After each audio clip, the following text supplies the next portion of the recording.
In a game where Chris Tierney logged nearly 20 minutes, the Habs power play was absolutely awful, and Jonathan Drouin getting zero ice time, the Habs still managed to push the Tampa Bay Lightning to their limits. There's a lot to break down about this game, so let's just get right into it. Hello, bonjour, ahoy, and welcome to today's game reaction edition of Habs Digest. I'm your host, Josh Gosse, and a reminder, before we get into the video, I'm really appreciative of any of you guys who sub to this channel, right? We're on the road to 5,000. If anyone watching hasn't hit that button yet and you enjoy the content and you want to see a lot more of it this season, this off season, and next season, there'll be a lot more where this comes from. Alright guys, so let's just get into this game. I mean, you know, Montreal versus Tampa Bay, a rematch of the Cup Finals just a couple of years ago. It's always nice. And there was this Lightning alumni night where Marty St. Louis was honored by the Lightning. It was a great thing. There was this cool thing where a Slovakian reporter got to interview St. Louis, and after the interview, she revealed a leg tattoo that says St. Louis 26 on it. So there's a lot of cool stuff, a lot of great narrative around this game. But I'm going to focus straight away on the Jonathan Drouin narrative. Of course, Tampa Bay is the team that gave up on Jonathan Drouin in a sense when they traded him to Montreal for Mikhail Sergachev. Turns out that was a pretty good trade for Tampa, but Jonathan Drouin has always looked to prove something against Tampa, and he's been really on a hot streak. As I've mentioned before, he has the highest points per game of any Habs forward since 2023, of any Habs player, so he's been really playing well lately. But if you watched the last video, you know that Coach Marty St. Louis told him to sit out practice because he missed a team meeting. And he was very serious about it. And there was rumors that Drouin was going to get scratched for this next game. But then since Kaiden Guhle earlier today, it was said that he has a lower body injury and is going to miss the game because of course he does, Jonathan Drouin had to be played. Since he doesn't have an injury and it was just a punishment, the Habs couldn't just ice one less skater. They can only do that in emergency or cap-related situations, which this was neither of them. So Jonathan Drouin had to dress, and he played 0 minutes, 0 seconds of ice time for Montreal tonight. It's Coach Marty St. Louis sending a message showing what the team culture should be. There have been lots of great things coming out of the locker room.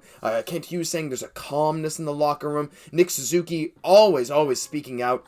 Praises of Martin St. Louis, saying how he's a hockey genius. The amount he can teach the guys is great. Everyone loves playing for him, so you got to think that Jonathan Drouin made a big mistake here. But as Arber Basu said, you know, his 2 months of playing amazing hockey isn't going to get overshadowed by this one incident, but Coach had to send a message, and it was very clear. But other than that, let's just get right into the game itself. A lot of narrative, a lot of drama for those of you who like that, but straight up hockey, it was pretty fun, and the Habs got off to a really great start where Nick Suzuki makes a beautiful pass over to Mike Hoffman, who buries it. I think it was 5-hole, might have been just under the blocker of Brian Elliott, who was in net for Tampa tonight, not Andrei Vasilevsky. Elliott versus Montembeault tonight. Elliott faced a lot fewer shots. Now, Monty made a lot more saves. Unfortunately, Montreal couldn't come out on top. But yeah, that pass from Suzuki early on was a great indicator that Montreal is still showing that they, even if they're losing some games very badly to the likes of Florida and Colorado, they still have the ability to stay with these high-tier teams if they're in the right mindset and if their chemistry is working well. And in the first period, it kind of was. The problem is, though, again, the defense, the young defense. Justin Barron's back, and Justin Barron played pretty well tonight, but there was a play in the first period where he kind of lost his stick, and a bunch of players were trying to give him their stick, and they kind of just lost Victor Hedman. And when Victor Hedman can walk right in between the hash marks, his shot is so hard. If he can put it on target, it's hard to stop, and he made no mistake to make a 1-1. So after the first period, it was 1-1. Montreal played pretty well, but Tampa, of course, dominated the shots, they dominated the chances, but in general, Montreal was holding their own, and that kind of continued a bit into the second period until Tampa really started to take over. And another big problem with Montreal is just their defensemen not communicating properly. There were a bunch of plays in this game, whether it's Joel Edmundson, Chris Weidman, or someone trying to pass to one of them, where the defensemen just kind of like, they're making plays that they have no business making. There was a time in the third period, I'll jump ahead a bit, where a Habs defenseman, I forget which one, was trying to make a cross-ice pass in their own zone. Nick Paul just takes it, has a wide-open shot at the net. He doesn't score, but just right in the slot pass to Nick Paul. Joel Edmundson, a terrible play earlier that led to a Stamkos goal, where he, like, you gotta just kill the penalty first, as the announcers were saying, but he tried to make like a seam pass up the middle to start a Habs break shorthanded, But what happens is Tampa gets possession, an odd man rush the other way, already on the power play.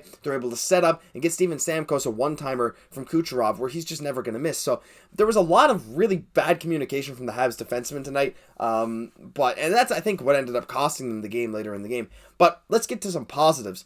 We had some great goals from Jesse Ylönen and Denis Gurianov in the second period after a power play that looked like it was another classic Alex Burrows power play where Montreal looked like garbage. They couldn't get it into the zone at all. However, right at the end of it, after Tampa tries to go into shorthanded rush, because why not? Montreal's not putting up any resistance.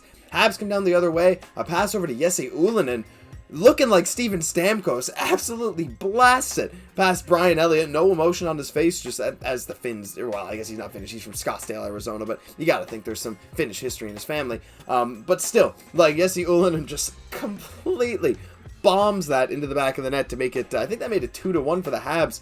And the Lightning scored soon after off a fortuitous bounce. A couple block shots leads to Brandon Hagel being able to pot one. But right after that Brandon Hagel goal was Denis Gurianov. It's a 2-2 game. Not even 2 minutes later, the Habs come down. A nice play in the corner, out to Gurianov from a spot where he scored a couple goals for the Habs this season. Just on the, he's a left-handed shot, but he seems to really like being on the left side of the ice, and he shoots it far side on Elliott just under the glove, and there's no chance. Gurianov has 5 goals, 1 assist in 11 games with Montreal so far, well surpassing his Dallas total for goals before coming over. Gurianov is on his way to being qualifying offered by Kent Hughes at $2.9 million, and his goal scoring potential sure seems really good.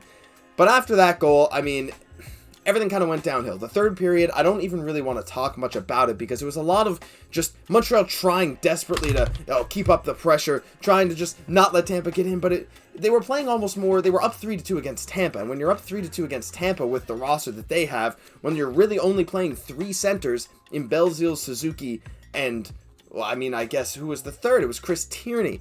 When Tierney and Suzuki are your top 2 face-off guys by a long shot, you're like, okay, let's just play conservatively. We want to maybe get this win or force it to overtime, right? We want to show that we can play against Tampa. But I think that cost Montreal, because what ended up happening was Tampa was getting these long possessions in the offensive zone where Montreal wasn't able to get it out. There were a few nice chances on Montembeault where he was able to make some saves, but Montreal just couldn't get very much momentum at all in the third. It just looked like they didn't come to play. And I don't know why. I don't know if Martin St. Louis said, okay, let's just hold them back in the third. That doesn't seem like him, so not really sure why the tone of the game switched so hard in the third. Maybe it was more of John Cooper saying, guys, get your effing butts in order and just go. Like, it's Montreal and you're down 3-2 after 2 periods. That's also very possible because, you know, it's Tampa, and they have the ability to do that kind of thing, especially against a Montreal team whose defense is one of their, maybe the weakest in the entire league. So Tampa was able to take advantage of that.